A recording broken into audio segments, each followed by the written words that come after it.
വീട്ടുപടിക്കൽ വെച്ച ഗൃഹനാഥന് നേരെ വടിവാൾ ആക്രമണമുണ്ടായ സംഭവം സമീപവാസിയായ സ്ത്രീയുടെ കൊട്ടേഷൻ എന്ന ആരോപണം. കോട്ടയം ജില്ലയിലെ ചങ്ങനാശ്ശേരി നാലുകൊടിയിലാണ് കഴിഞ്ഞ ദിവസം ഈ സംഭവം ഉണ്ടായത്. പ്രസന്നകുമാർ എന്ന വ്യക്തി രാവിലെ അദ്ദേഹത്തിൻ്റെ വീട്ടിൽ നിന്ന് 7:30യോടുകൂടി ജോലി സ്ഥലത്തേക്ക് പോകാൻ വേണ്ടി കാറിൽ റോഡിലേക്ക് പ്രവേശിച്ച സമയത്താണ് ഒരു സംഘം ആളുകൾ എത്തുകയും അദ്ദേഹത്തിൻ്റെ കാറ് അടിച്ച് തകർക്കുകയും ചെയ്തത്. ഈ സംഭവമാണ് ഇപ്പോൾ സമീപവാസിയായ സ്ത്രീയുടെ കൊട്ടേഷനാണ് എന്ന കുടുംബം ആരോപിക്കുന്നത്. മുൻപും ഇതേ രീതിയിൽ തന്നെ 3-ലധികം തവണ ഇതേ സ്ത്രീ തന്നെ തങ്ങളുടെ കുടുംബത്തിനെതിരെ കൊട്ടേഷൻ നൽകിയിട്ടുണ്ട് എന്നുള്ളതാണ് ആരോപണം. എന്താണെങ്കിലും കഴിഞ്ഞ ദിവസത്തെ ഈ സംഭവത്തിൽ ഇപ്പോൾ ഒരു പ്രതിയെ തൃക്കൊടിത്താനം പോലീസ് അറസ്റ്റ് ചെയ്തിട്ടുണ്ട്. ബാക്കിയുള്ളവർ ഒളിവിലാണ് എന്നുള്ളതാണ് നിലവിൽ പോലീസ് പറയുന്നത്. ഈ അക്രമത്തിന് ഇരയായ പ്രസന്നകുമാറിൻ്റെ ഭാര്യ ഇപ്പോൾ നമുക്കൊപ്പം ചേരുകയാണ്. കഴിഞ്ഞ ദിവസം എൻ്റെ ഹസ്ബൻഡിന് നേരെ ഉണ്ടായത് ഒരു കൊട്ടേഷൻ ആയിരുന്നു. അത് എൻ്റെ ഹസ്ബൻഡ് ജോലിക്ക് പോകാൻ വേണ്ടി രാവിലെ വണ്ടി എടുത്തുകൊണ്ട് ഇറങ്ങുന്ന സമയത്ത് ഗേറ്റ് തുറന്ന് ജസ്റ്റ് അങ്ങോട്ട് ഇറങ്ങുന്ന സമയത്ത് തന്നെ 4-5 ആൾക്കാർ വടിവാളും കമ്പിവടി എല്ലാം ആയിട്ട് വന്നിട്ട് പുള്ളിയുടെ വണ്ടിയിൽ ഇടിച്ച് പ്രശ്നം ഉണ്ടാക്കുകയും തകർക്കുകയും ചെയ്യുകയായിരുന്നു. ആ സമയത്ത് ചേട്ടൻ്റെ സൈഡ് സീറ്റിലെ ഡോറ് വലിച്ചു തുറന്നപ്പോഴേക്കും സെൻട്രൽ ലോക്ക് ഉണ്ടായിരുന്നത് കൊണ്ട് മാത്രമാണ് പുള്ളിയുടെ ജീവൻ രക്ഷപ്പെട്ടത്. ഞങ്ങൾക്കിതിപ്പം പല പ്രാവശ്യമായിട്ട് തുടങ്ങിയ സംഭവമാണ്. ഈ സ്ത്രീ ഇവിടെ വന്ന് താമസിക്കാൻ തുടങ്ങിയിട്ട് ഏകദേശം ഇപ്പോൾ ഒരു 1.5 വർഷം ആകുന്നതേ ഉള്ളൂ. അതിനോടകം ഞങ്ങളോട് മാത്രമല്ല ഈ പ്രദേശവാസികളോടെല്ലാം തന്നെ ഭയങ്കര പ്രശ്നങ്ങളാണ്. അയൽവക്കക്കാരെങ്കിലും അതുവഴി ആ റോഡിൽ കൂടെ ഒന്ന് നടന്നു പോയാൽ അവരെ ചീത്ത വിളിക്കുക, മേളിലിരുന്നുകൊണ്ട് കല്ല് വലിച്ചെറിയുക, അങ്ങനെ പല പല പ്രശ്നങ്ങളിപ്പോൾ ഉണ്ട്. ഞങ്ങൾ തമ്മിൽ ആ ഒരു വിഷയത്തിന് ഈ നാട്ടുകാരുമായിട്ട് മതിലിൻ്റെ കേസ് കേട്ടാണ് ഇതിൻ്റെ മെയിൻ വിഷയം. തർക്കത്തിൻ്റെ തുടക്കം ഞങ്ങളുടെ ഒരു മതിൽ പൊളിച്ച് കെട്ടുന്ന ഒരിത് വന്നു. പുള്ളിക്കാരിക്ക് വാസ്തു ശരിയാക്കണം എന്ന് പറഞ്ഞുകൊണ്ടായിരുന്നു ആദ്യമേ വന്നത്. അത് പൊളിച്ചെല്ലാം കഴിഞ്ഞ് നമ്മുടെ അതിരിലോട്ട് കയറി വന്നപ്പോഴേക്കും എൻ്റെ ഹസ്ബൻഡ് പറഞ്ഞു നടക്കത്തില്ല എന്ന് പറഞ്ഞു. അങ്ങനെയാണ് ഞങ്ങൾ തമ്മിൽ ആദ്യമായിട്ടൊരു തർക്കം ഉണ്ടാകുന്നത്. അന്ന് തൊട്ട് ചേട്ടനെ നിന്നെ ഞാൻ കാണിച്ചു തരാം എന്നുള്ള രീതിയിലുള്ള സംസാരങ്ങളും പ്രശ്നങ്ങളും കൂടിക്കൂടി വരികയും പിന്നെ ഇവൾ പറഞ്ഞു നിന്നെ ഞാൻ ഇനി വെച്ചേക്കത്തില്ലെന്നാണ് ഇവൾ പറയുന്നത്. പല പ്രാവശ്യമായിട്ട് ഇപ്പോൾ ഇത് കൊട്ടേഷൻ വന്നു. നമ്മുടെ വീട്ടിലാണിപ്പം വരുന്നത് മുഴുവനും. നിരന്തരം കൊട്ടേഷൻ ആരോപണമല്ല, ഇത് ഞങ്ങൾ നേരിട്ട് കൊണ്ടിരിക്കുന്ന കാര്യങ്ങളാണ്. അല്ലാതെ ഇതൊരു ആരോപണമല്ല, അതിൻ്റെ ദൃക്സാക്ഷിയാണ് ഞാൻ. എനിക്കിപ്പം ഭയമാണ്. എൻ്റെ ഭർത്താവിന് ഏത് നിമിഷമാണ് ഇവൾ വകവരുത്തുന്നതെന്ന് എനിക്കറിയത്തില്ല. ഞാനൊരു 6 മണി കഴിഞ്ഞ് കഴിഞ്ഞാൽ ഞാൻ എൻ്റെ ഹസ്ബൻഡിനെ വിളിച്ചുകൊണ്ടേ ഇരിക്കുക, എവിടെയാണ്, എത്രയും പെട്ടെന്ന് ഇങ്ങി പോകരുത് ഇനി എങ്ങും. എന്നിട്ട് ഞാൻ പകൽ സമയത്ത് പോലും പുള്ളിയെ ഈ വരാന്തയിലിരിക്കാൻ ഞാൻ സമ്മതിക്കാറില്ല. എന്നാന്ന് വെച്ചാൽ എനിക്ക് പേടിയാണ്. എന്നാന്ന് വെച്ചാൽ ചേട്ടൻ ഈ വരാന്തയിൽ ഇരുന്ന് കഴിയുമ്പോൾ ഈ റോഡിൽ കൂടെ പാസ് ചെയ്തിട്ട് അവർ വന്ന് നോക്കിയിട്ടാണ് ഉടനെ തന്നെ ആളെ വിടുകയും കൊട്ടേഷൻ നടത്തുകയും പരിപാടിക്ക് ഇങ്ങനെ സ്ഥിരമായിട്ട് ഇത് തുടർച്ചയായിട്ട് നടന്നുകൊണ്ടിരിക്കുന്ന പരിപാടിയാണ്. ഇപ്പം നമ്മുടെ സ്വന്തം വീട്ടിൽ നമുക്കൊരു ഇരിക്കാനുള്ളൊരു സ്വാതന്ത്ര്യമോ അല്ലെങ്കിൽ നമുക്ക് സ്വന്തമായിട്ട് എല്ലാവരും അവരവരുടെ വീട്ടിലാണ് സുരക്ഷിതത്വം കണ്ടെത്തുന്നത്. ഇതിപ്പോൾ അതല്ലാത്തൊരവസ്ഥയിലോട്ട് പോയിക്കൊണ്ടിരിക്കുകയാണ്. ഞങ്ങൾക്ക് നല്ല ഭയമുണ്ട്. ഏത് സമയത്തും എൻ്റെ ഭർത്താവിന് എന്ത് സംഭവിച്ചാലും അതിന് ഉത്തരവാദി ഈ തൊട്ടടുത്തുള്ള സ്ത്രീ തന്നെയായിരിക്കും. അത് ഞാൻ സ്റ്റേഷനിൽ ഇതുപോലെ തന്നെ ഞാൻ SHOയോട് പറഞ്ഞാണ്, സാറേ എൻ്റെ ഭർത്താവിന് എന്ത് സംഭവിച്ചാലും അതിന് ഉത്തരവാദി ഈ സ്ത്രീ ആയിരിക്കും എന്ന് ഞാൻ പറഞ്ഞതാണ്. അപ്പോഴൊക്കെ സാറ് പറഞ്ഞു ഇല്ല, നിങ്ങൾക്കൊന്നും സംഭവിക്കത്തില്ല, നിങ്ങൾ ധൈര്യമായിട്ടിരുന്നോ, ഒന്നും സംഭവിക്കത്തില്ല എന്ന് പറഞ്ഞു. ഇതിന് മുമ്പ് ഈ കഴിഞ്ഞ ദിവസം ആക്രമണം ഉണ്ടാകുന്നതിന് മുൻപ് 3 തവണ ഇത്തരത്തിൽ ഹസ്ബൻഡിനെ ആക്രമിക്കാൻ ശ്രമിച്ചു എന്ന് പറയുന്നു. അന്ന് നിങ്ങൾ പോലീസിൽ പരാതി കൊടുത്തിട്ട് പോലീസിൻ്റെ നടപടി എന്താണ്? അതിൽ കേസ് എടുത്തിട്ടുണ്ടോ?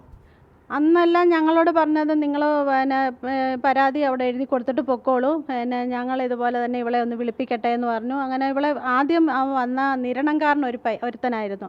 അവൻ ഇവിടെ ഈ മുറ്റത്താണ് കയറി വന്നത്. എന്നിട്ട് ചേട്ടനെ ഇങ്ങോട്ട് വിളിച്ചു, ഇങ്ങോട്ട് ഇറങ്ങി വാന്ന് പറഞ്ഞപ്പോൾ ചേട്ടൻ പറഞ്ഞു എന്നാന്ന് ചോദിച്ചു. അപ്പം ഞാൻ പെട്ടെന്ന് ആ ശബ്ദം കേട്ട് ഞാൻ ഇറങ്ങി വന്നോണ്ട് ഇവനങ്ങ് പുറകോട്ടങ്ങ് മാറി കഴിഞ്ഞോണ്ട് തന്നെ ഞങ്ങൾ തൊട്ടുള്ള അയൽവക്കക്കാരെ എല്ലാവരെയും വിളിച്ചുകൊണ്ട് തന്നെ ഞങ്ങൾ പിന്നെ പെട്ടെന്ന് തന്നെ പോലീസിനെ വിളിച്ചു. പോലീസ് വണ്ടി വരുന്നു എന്ന് മനസ്സിലാക്കിക്കൊണ്ട് തന്നെ ഈ സ്ത്രീ ഈ വന്ന 3-4-5 പേരെ ആ കാറിൽ കയറ്റിക്കൊണ്ട് തന്നെ പോലീസ് ജീപ്പിൽ ഉരച്ചുകൊണ്ടാണ് അന്ന് പോയത്.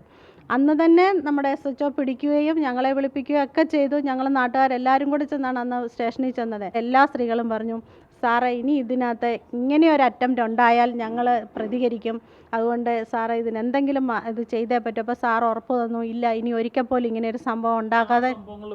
ഈ പറയുന്ന സ്ത്രീക്കെതിരെ കേസ് എടുത്തിട്ടുണ്ടോ? ഞങ്ങളോട് പരാതി മേടിച്ചിട്ടുണ്ട്, FIR ഇട്ടിട്ടുണ്ടെന്ന് എനിക്ക് തോന്നുന്നു. അന്ന് ഞങ്ങളോട് പറഞ്ഞ് നിങ്ങൾ പൊക്കോ, ഇനി പേടിക്കണ്ട എന്ന് തന്നെ പറഞ്ഞാണ് വിട്ടത്. വീണ്ടും ഇതിപ്പോൾ ആവർത്തിച്ചുകൊണ്ടേ ഇരിക്കുകയാണ്. ആ നിരണംകാരൻ വന്നതിന് ശേഷമാണ് 4 കോടിക്കലുള്ള ഒരു ടീമിനെ വിളിച്ച് കൊട്ടേഷൻ കൊടുത്തത്. ആ പയ്യൻ നമ്മുടെ വീട്ടിൽ വന്ന് പറഞ്ഞു ഇന്നതുപോലെയാണ്. അതിൻ്റെ വീഡിയോ സഹിതം ഞങ്ങളെ കേൾപ്പിച്ചു.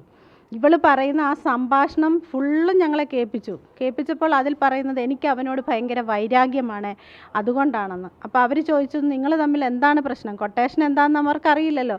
അപ്പോൾ അവർ ചോദിക്കുമ്പോൾ ഇവള് പറയുന്നത്, ഈ സ്ത്രീ പറഞ്ഞ എന്നാന്ന് വെച്ചാൽ എനിക്ക് അവനോട് ഭയങ്കര വൈരാഗ്യമാണെന്നാണ്. അത് അതേപോലെ തന്നെ സ്റ്റേഷനിൽ വിളിപ്പിച്ചു, SHOയുടെ മുന്നിൽ വെച്ച് ആ പയ്യൻ അത് പറയുകയും ചെയ്തു, ഈ സ്ത്രീ തന്നെ. അപ്പോൾ അന്ന് ഈ സ്ത്രീയെ സ്റ്റേഷനിൽ വിളിപ്പിച്ചിട്ടുണ്ടായിരുന്നു. അപ്പോൾ SHO ചോദിച്ചപ്പോൾ പറഞ്ഞത്, ഇനി ഞാൻ അങ്ങനെ ചെയ്യത്തില്ല സാറേ. അന്ന് ഇതുപോലെ തന്നെ സാറ് അവിടെ എഴുതി വെപ്പിച്ചിട്ട് വിടിയിക്കുകയായിരുന്നു ഈ സ്ത്രീയെ. എന്നിട്ട് പറഞ്ഞു, നിങ്ങൾ ഇനി ഇങ്ങനെ ചെയ്താൽ ഞങ്ങൾ ഗുണ്ടാ ലിസ്റ്റിലുള്ളതെന്ന് അറിയാമല്ലോ, അതുകൊണ്ട് ഒരു കാര്യം ചെയ്യണം, ഇനി മേലാൽ ഇത് ആവർത്തിക്കരുത്. ഇല്ല സാറേ, ഞാൻ അങ്ങനെയൊന്നും ചെയ്തിട്ടില്ല, ഞാൻ അങ്ങനെ ചെയ്യത്തില്ല എന്നാണ് പറഞ്ഞത്.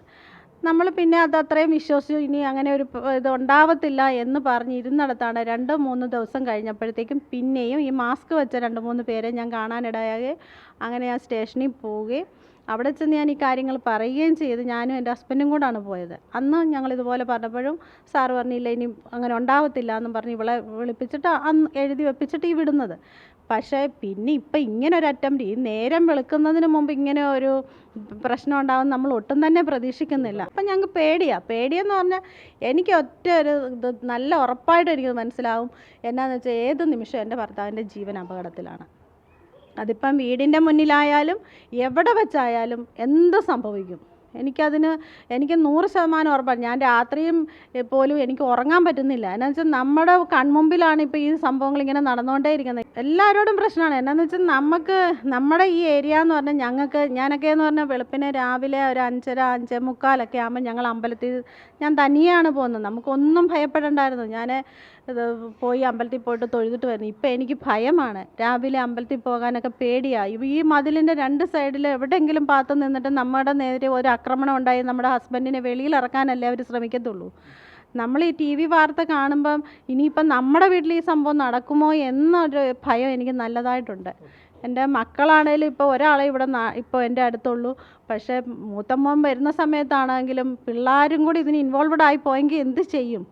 നമുക്ക് ആ ഒരു സീൻ എനിക്ക് സത്യം പറഞ്ഞാൽ ആലോചിക്കാൻ കൂടെ പറ്റുന്നില്ല. എനിക്ക് അത്രയ്ക്കും ഭയമുണ്ട്. അതുകൊണ്ട് ഞങ്ങൾക്കിതിന് നീതി കിട്ടണം. കോട്ടയം ജില്ലയിലെ ചങ്ങനാശ്ശേരി നാലുകോടിയിലാണ് കഴിഞ്ഞ ദിവസം ഈ സംഭവം ഉണ്ടായത്.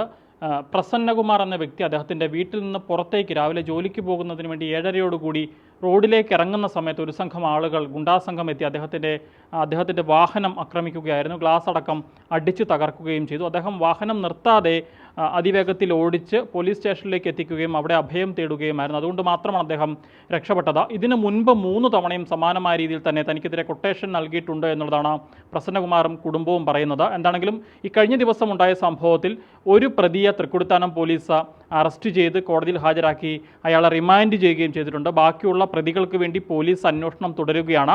ഈ പറയുന്ന സ്ത്രീക്ക്, ഇവരുടെ സമീപവാസിയായ സ്ത്രീക്ക് ഇതിൽ പങ്കുണ്ട് എന്ന് തന്നെയാണ് പോലീസും പറയുന്നത്. അവർക്കെതിരെ നടപടി ഉണ്ടാകുമെന്നാണ് പോലീസ് വ്യക്തമാക്കുന്നത്. കോട്ടയം ചങ്ങനാശ്ശേരിയിൽ നിന്നും അരുൺ മലയിലിനൊപ്പം Rahul Irumbukuzhi, focus news TV.